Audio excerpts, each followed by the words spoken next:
The first question I wanted to ask you, Blue. I've had a chance to see some of your other interviews. With Pretty Ricky and all that.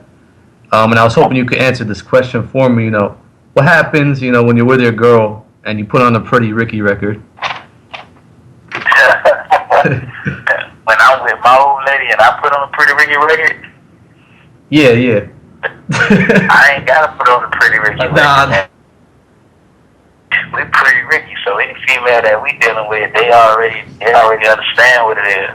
If anything, I'm gonna throw on a player record or a Jodeci record. Okay. All right.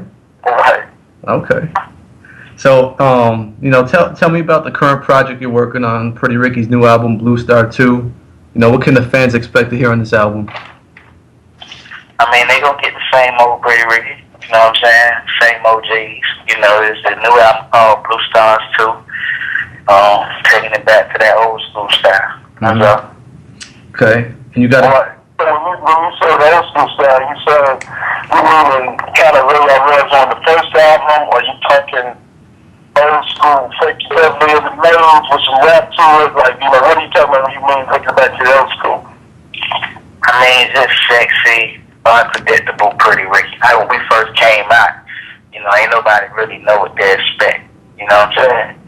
So we just really took it back to that real freaky in the bedroom, sexy Pretty Ricky, but at the same time, we still got them records on the album that's gonna cross over and do their thing. But make sure that we got a well-balanced album, man. Everything is about balance. Hold on for a second, my phone keep beeping. Okay. Hello? Yeah. Yeah, just making sure the album got balance, you know what I'm saying? Mm-hmm. And who are some of the producers or like that do pretty much do it in-house? Or not some of the people you reached out to? Nah, we do everything in-house. I mean, I got a couple local producers, like smaller cats, you know what I'm saying, that I'm trying to bring into the game. With Music Royale Productions and whatever, you know what I mean? But most of, shit, we do all our shit right here in-house. Okay. And you got a couple singles out right now. I've heard Listen, Cookie Cutter, and Cookie Cutter really has a different sound than I've heard from the group before. Tell me about those songs. Cookie Cutter, I mean, we had a top 10 pop record with Your Body. So we just want to make sure that we was able to do that again. Want to go with something that was a little bit more young, a little vibrant.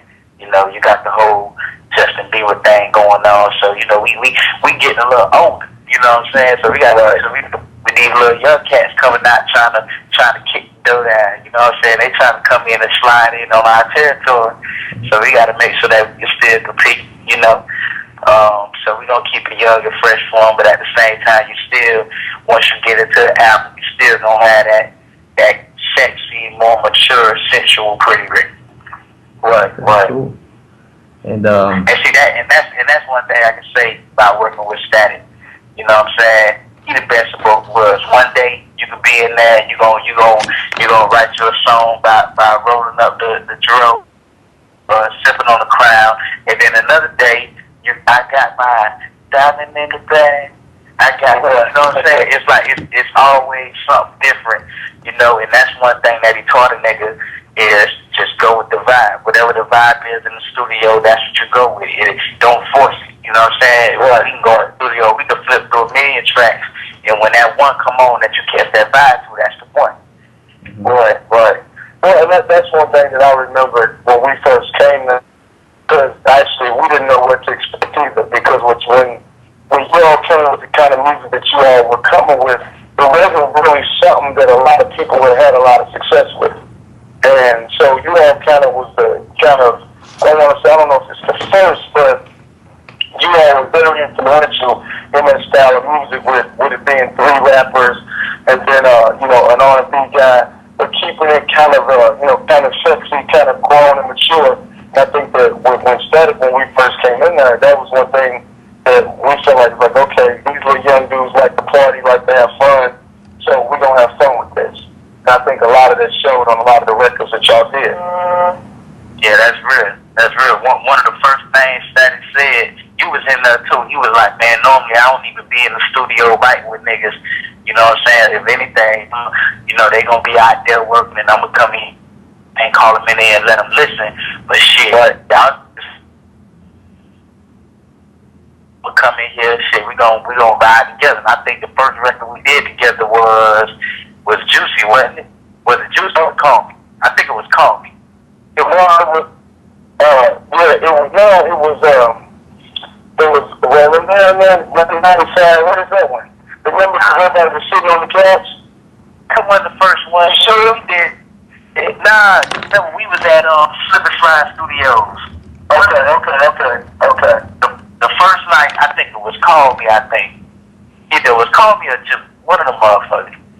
Alright. I think it was Juicy. I think it came later on in the week. But the vibe, I can always say it's like from being around and being with Static so much, he always appreciated the vibe that, you know what I mean, that y'all had. You know what I mean? So he always felt like damn, it's a good vibe. He's always gonna be able to make some good music. Nah, real talk, that's the first nigga I clicked with. You know what I'm saying? Out of all my friends, you know, in the business, you know, Static was the first dude I actually clicked with, took me under his wing like a father figure to really teach a nigga the game.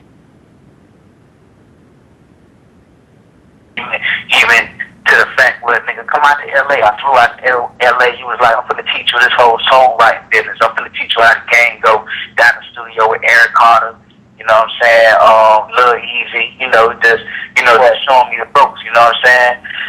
Even, hey, who else was in the studio with? We was in there with your boy from Blackground. Dang, what his name is, man? I can't know. And which one? The dude who was over Supper Time, man. The one who was over. Yeah, Vincent. Not Vincent, the little red dude. He was like the manager or something like that for the label. Jomo, yeah, Matt Jomo. Yeah, Matt Jomo. So yeah, he definitely, I can say, you know, any success from Pretty Ricky and that's gonna come from Blue Star, I can put that on Static, because you know what I'm saying, he really came in like a father figure, the same way how my father, you know, teach me everything. Static came in doing the same thing. You know what I'm saying? What? Blue, if you could tell me, what was your first impression of Static when you first met him, and you know, were you familiar with all the work he had done in the past prior to that? Nah, you know, shit, we was still wet behind the ears, nigga. We had just got signed. You know what I'm saying? We ain't know nothing about the industry shit. So, my first impression of Static was,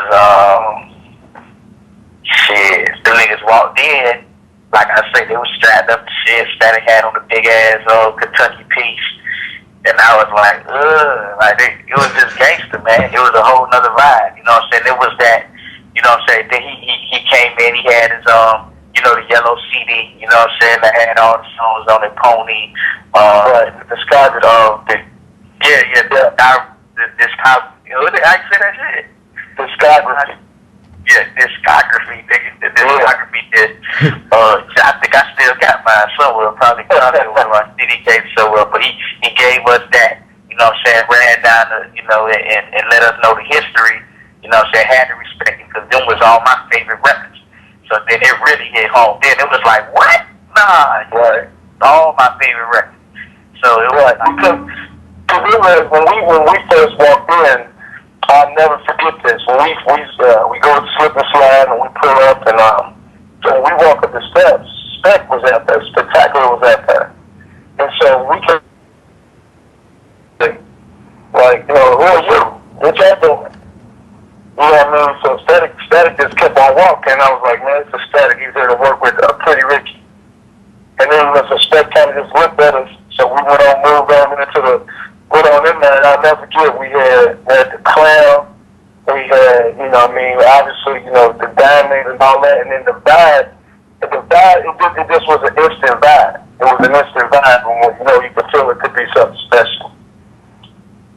Yeah, because shit, we ain't know what we was getting into. You know what I'm saying? They were telling us, hey, we ain't know. You know what I'm saying? We was feeling ourselves. You know what I'm saying? We owe the #1 record. We feeling ourselves and shit. And you know, he walked in, and I mean, you know what I'm saying? He ain't come in. There was no ego. You know what I'm saying? It was just like, yeah, it was like a brother walked through the door that you ain't never met. You know what I'm saying? I can't explain it. Just that street love that street niggas have for each other.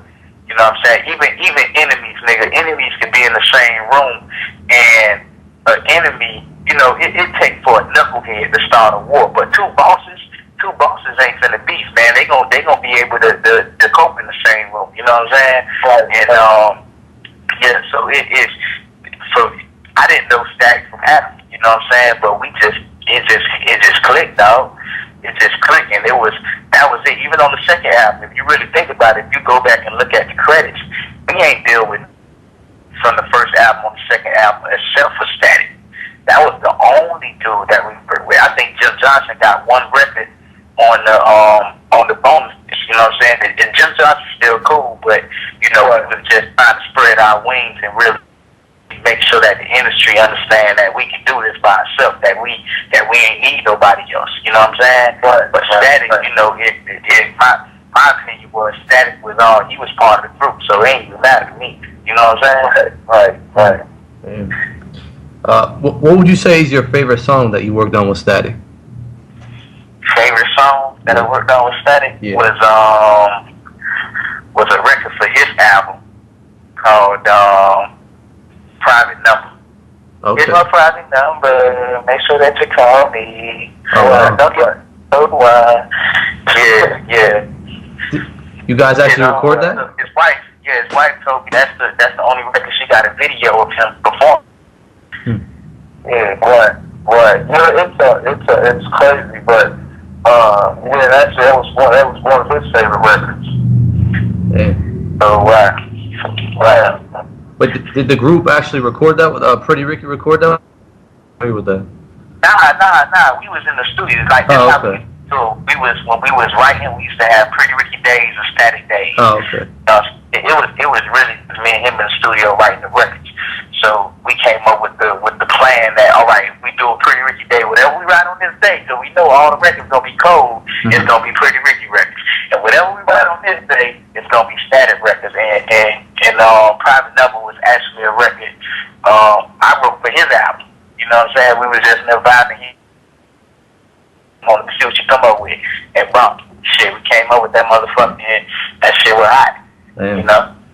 Oh, so you wrote that one? I didn't know that. That's my favorite Static song, actually. Wow. I didn't know that. Thank you, man. Very nice job. Yeah, it was a very, very, very, very, very nice record. Big record. Yeah. Okay. Thank you. Now, if you have a I'm sorry, Neezy. No, I'm sorry. You go ahead, Slam. Now, I was gonna, ask you, Blue, if you have a memory, maybe any funny moment that stands out of working with Static that maybe no one knows about, something you could share with us.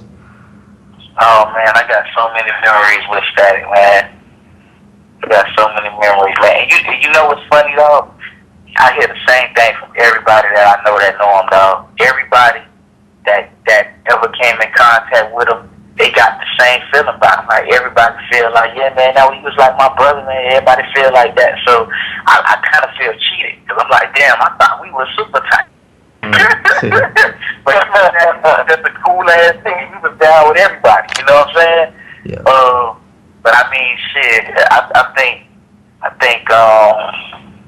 You know what? Just being in the studio with him, we would go in at like let me see, like 2 in the afternoon, and man, we'd be moping out of that motherfucker at 7, 8 in the morning, dog. And then sometimes it can be 7, 8 in the morning, and we want to.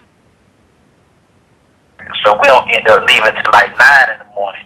And Static, man, you don't even understand how we used to work, dog. We used to work all night long, and all you do is sip on the crown, and I used to tell this man, you gotta stop drinking, dog. Then you gotta drive home. How the fuck you gonna be drinking all that shit at your home, man. That nigga ain't care. You know, they used to like, man, I'ma quit, man. I got you. I'ma quit, man. You know he was lying. You know he was lying. Right. So let me ask you this: where were you?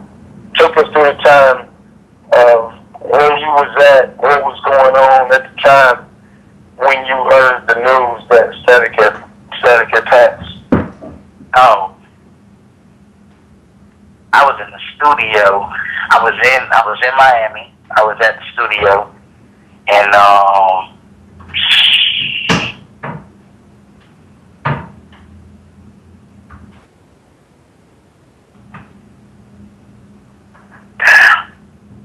I was in the studio, and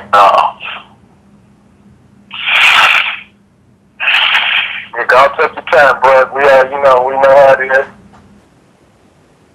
Definitely real raw emotion. Know it's tough. You spent a lot of time with him.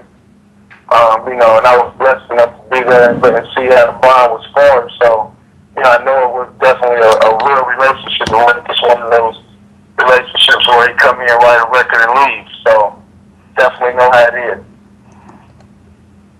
yeah, dog. I was in the studio, dog, and I think I got a text message first, my nigga, and I was like, at first I didn't believe the shit, you know what I'm saying? I was like, nah, dog. So I tried to call him, you know what I'm saying? But I can't get him on the phone and shit, and I'm like, damn, let me call D. I called Lil D. I don't even think I could get D on the phone, dog. And I think Steve Noah. Yeah, Steve Noah called me.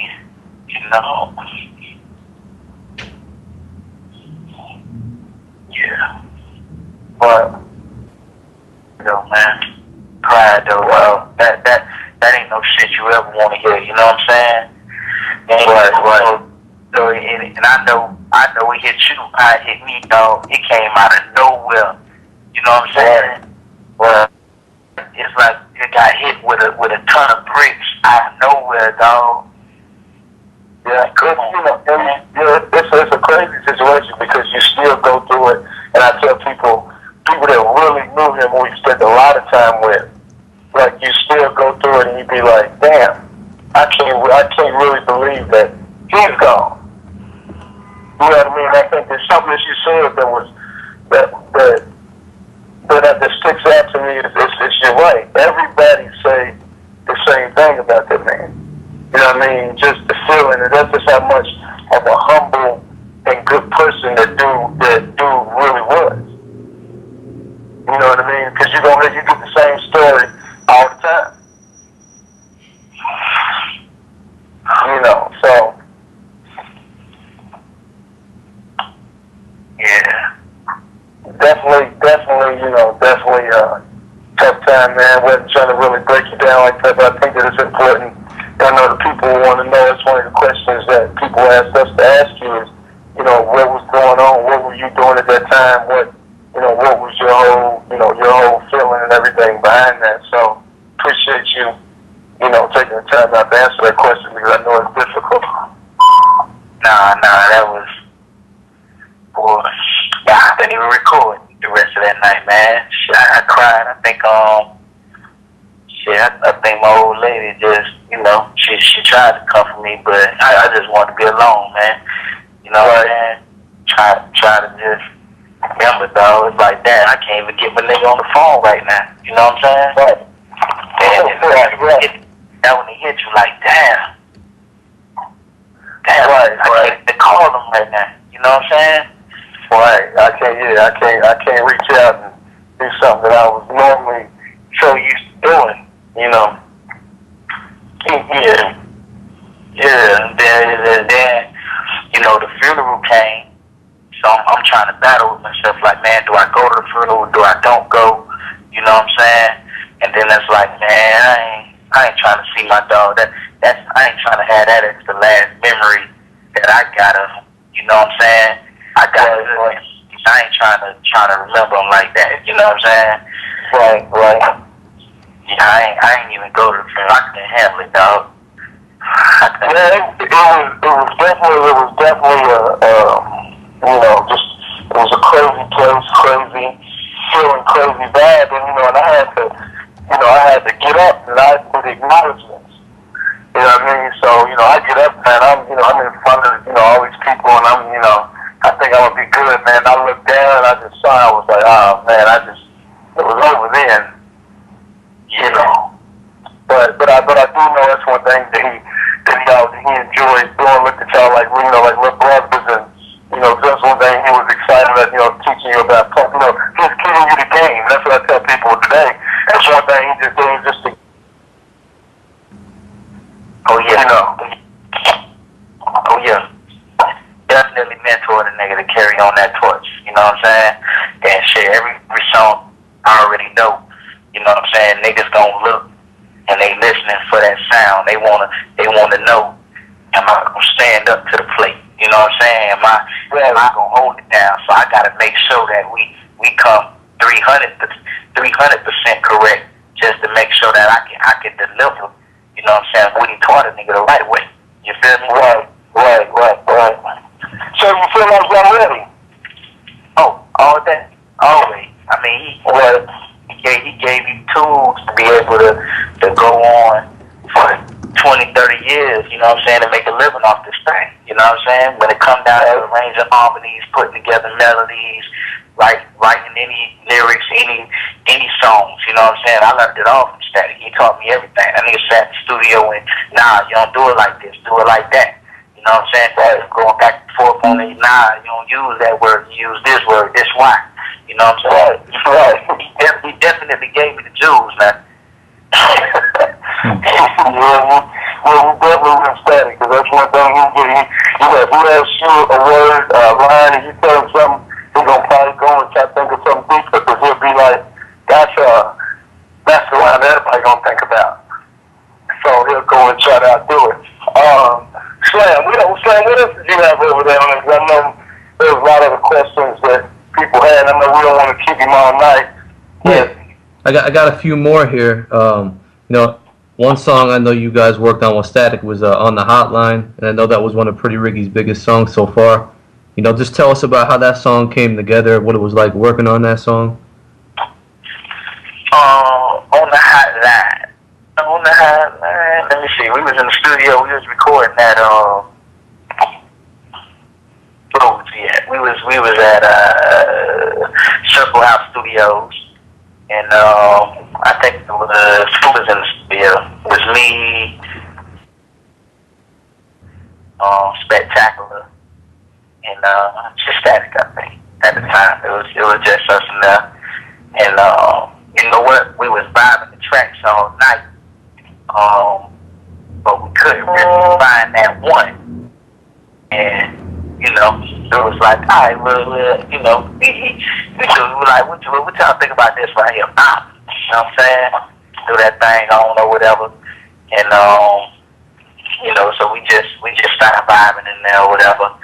Turn the speakers up extra loud, you know what I'm saying? And me and Static used to do this thing where we used to just get right in the speaker, you know what I'm saying? Just so we could feel it, you know what I'm saying? Right in front of each other, going back and forth, you know what I'm saying? He telling me what he got, I'm telling him what I got, you know what I'm saying? And we just, we mixed it together. So I think, I can't remember exactly how we came up with it, you know what I'm saying? But, we ended up going, we ended up going through the dictionary, and we were trying to figure out some freaky words or whatever, and we found the horny line, and it was so horny, you know what I'm saying? We was just in the vibes, man, and it just came together, dog. We worked all the morning. I think we ended up, I think we finished like maybe 9 in the morning. And shit, On the Hotline was the last song that we recorded on the Late Night Special album. And that record was the when we finished it on the way to the crib, we just knew that was the one. We was riding to the crib and we was like, yo, man, this shit right here. And we took the tour bus bus all the way up to Atlantic. You know what I'm saying? Played them all the records. And I'm talking about when we called the whole label in. We did a whole meeting in the conference room with the whole label.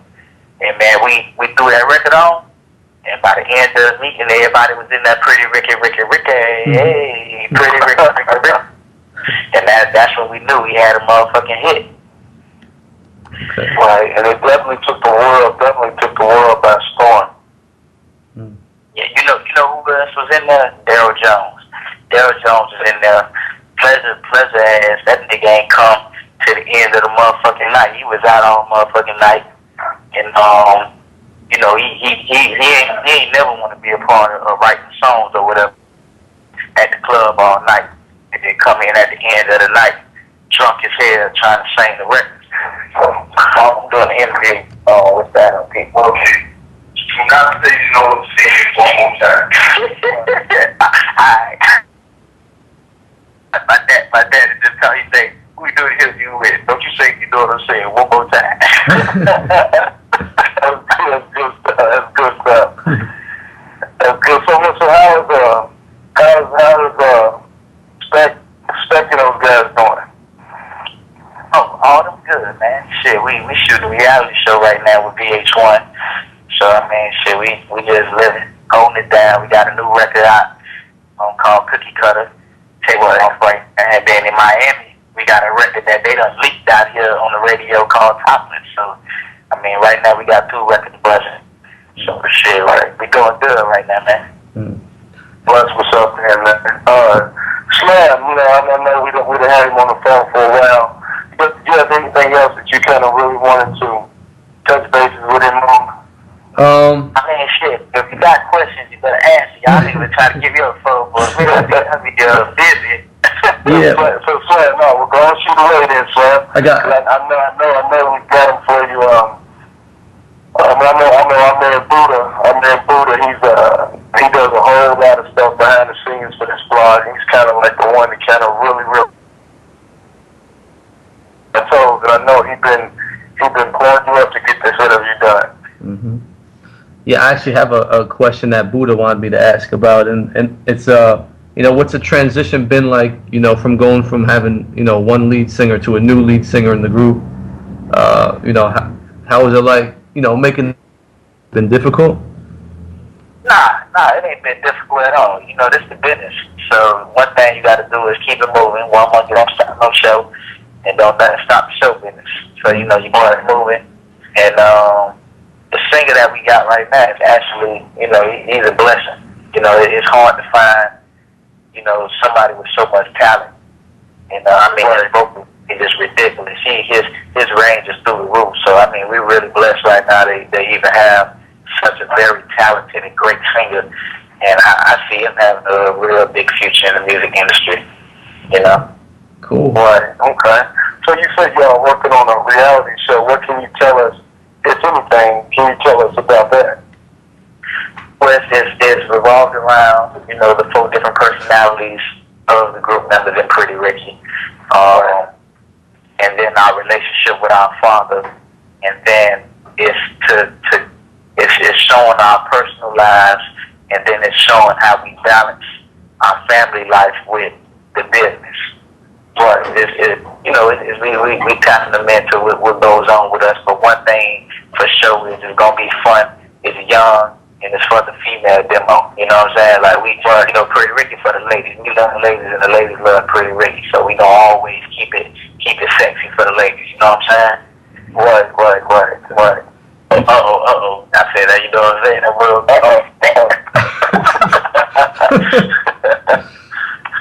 Yeah, I know the group is independent now. What's the major differences between being on the major label and, having, being on an independent label? Well, you definitely see more money. On the record sales side, you see more money. And I think I don't want to say it's more work, because as an artist, when you get signed, a lot of artists think they get signed and it's supposed to be a piggyback ride. They think that the major label is supposed to do all the work, and that's really how you fail. But we just took advantage when we was on the major and learned everything we could. We paid maintain all the relationships. So now we independent, we're able to keep the momentum, that we would have on the major and maintain all those relationships and really keep the ball rolling on our projects. So it is more work, but I think it'd be more work from a regular artist. But for us, it's we was working this hard when we was on the major. It's just not that full machine behind it. It's just our machine. You know what I'm saying? Yeah. Right. So if y'all, like, I know the money side of it's good, but I know, a lot when you go independent, sometimes you lose the visual more of the visual. Okay, if I got this video out here. This is what we did lose. We didn't lose the visual because we have such great relationships with BET, and when we come on BET, the ratings they go boom because we're that female demo, we're the perfect catalyst for that. You know what I'm saying? What it did lose was when you're on a major, what a lot of independent artists don't know, which I can teach them right now, is when you're on a major, the accounts like Walmart, Best Buy, Target, they buy a certain amount of records that first week from a major. Whereas independent, they don't buy as many records. So but you can sell that first week. So a major, we might have shipped 300,000 the first week, but independent, I can only ship 60,000 the first week. You know what I'm saying? Right. Because they're gonna be less acceptable just because it's independent. That machine or somebody that they're dealing with.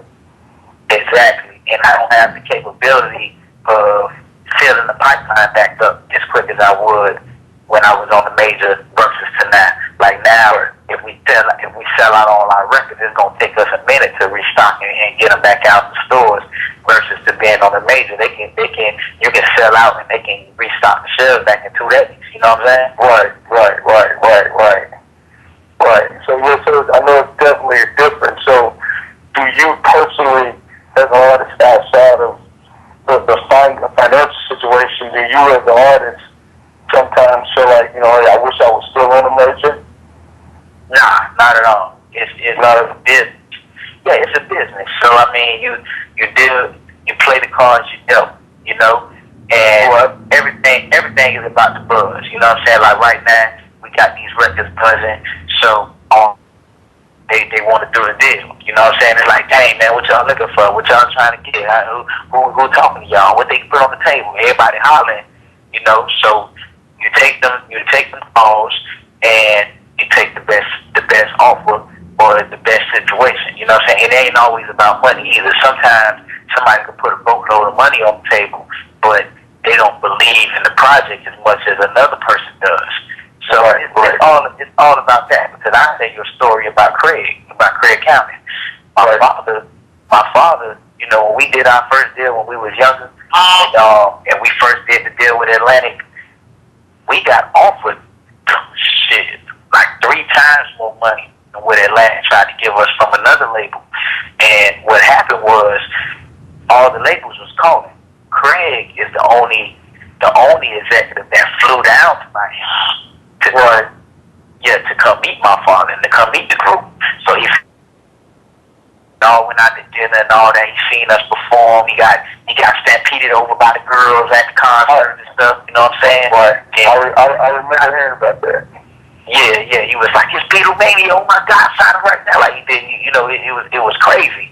So he went through that, and my father, he shook his hand, and he was like, "All right, we gonna sign with you because you said you're gonna take care of my boys." You know what I'm saying? And my father, he's from the streets. He's a man of his word. You know what I'm saying? That same night Craig left, the same night he got a call. They offered so much money, it's ridiculous. But you know what my father said? Nah, I'm a man of my word. I shook his hand. It can't no money buy that. You know what I'm saying? Right. And we still went. We did our thing with Atlantic. You know what I'm saying? And boom, the rest was history. Right. Okay. And that's interesting. Yeah, that's crazy. I got You're definitely right. I got one more question for you, Blue. And that's as someone who's had a chance to work with Static Major, as someone who's had a chance to see him do his thing in the studio, and as someone who's been able to know Stephen Ellis Garrett, the person, what can you tell us, in your opinion, is his legacy, as a person in the music industry, just overall? Ask the question one more time. I kind of got lost. I'm sorry. I'm just trying to get your opinion on what is Static's legacy in music and in the music industry as someone, coming from someone who's had a chance to work with him and know him as a person. Oh, I'm the legacy, baby. I'm finna take the torch and I'm finna win the game with it. I'm gonna take it to the end. You know what I'm saying? Okay. Or you gonna be able to see it. You're gonna be able to witness it and say, damn. You feel me? I'm doing it. I ain't doing it just for Static. I'm doing it for D. I'm doing it for Avanti. I'm doing it for the kids. I'm doing it for Niecy. I'm doing it for Kentucky. You know what I'm saying? Yeah. I'm gonna do it. I'm gonna do it for all the Pretty Ricky fans out there that love Pretty Ricky and hear them Static Major harmonies in the back of them records. I'm doing it for everybody.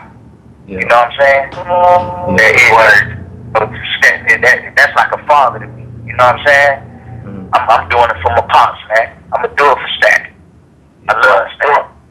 Well, I mean, I definitely appreciate that, because one of the things that I've always looked at, and I've had a discussion with Slam and them, I don't think there's enough people who Static had really came in touch to really kind of step up and talk about who he was, mainstream, even after Wayne, after the Lollipop record and all of that stuff.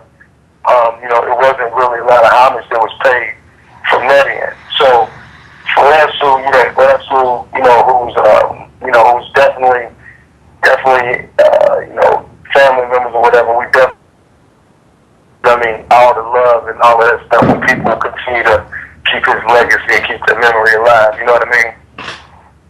That's real. You gonna hear it all day. Shit, last time I was on 106, I dedicated to that. I'ma always do that. Cause that's my thing. That's my thing to the day I die. You know what I'm saying? That's what's up. Cool. We appreciate that. That's what I'm gonna do. Hey, I'm gonna get off for Slam. Don't finish his interview up. But Blue, man, it was nice catching back up with you, man. Because I haven't seen you in a minute, ain't talked to you in a minute, man. But I knew from that first day we went in there, it was all love, man, and it was a special situation. So congratulations. Keep doing your thing, buddy. Hey, yes sir, man. I'ma hold it down. I'm gonna come out there and chill with y'all boys though. Come hang out. Yes. You gotta get out here, man. Come out and get some of this terrorized stuff. Just to let you know, November 11th, Static's birthday, his mother and all of us, we always have this little party, little get together, man. So if you're around in this area, or if you ain't doing nothing, whatever, it would be, be a blessing to get y'all, get you come stop through and holler at us and kick it with us for a night. I know what I mean. A lot to his moms, his son, his daughter, and all of them. So if you ain't doing that, man, around that time, I'll keep you posted though with the dates and times of what day that weekend we gonna do it. Yes sir. Let me know. You got my cell number and everything, right? Yeah, I'll get everything from Slam. Okay, cool. All right, Slam, you got anything else? Yeah, Blue, man, on behalf of myself and everyone at staticmajorsmusic.com, we really appreciate it. A lot of the fans were anxious to hear from you. And, thanks a lot for taking the time out. This was a great interview. So thanks so much. Hey, anytime, man. Y'all boys stay safe. Need to stay out the streets, I already know. Man, you know it, man. I'm trying, baby. All right, Blue. Okay, all right, bro. All right, take care. All right, y'all be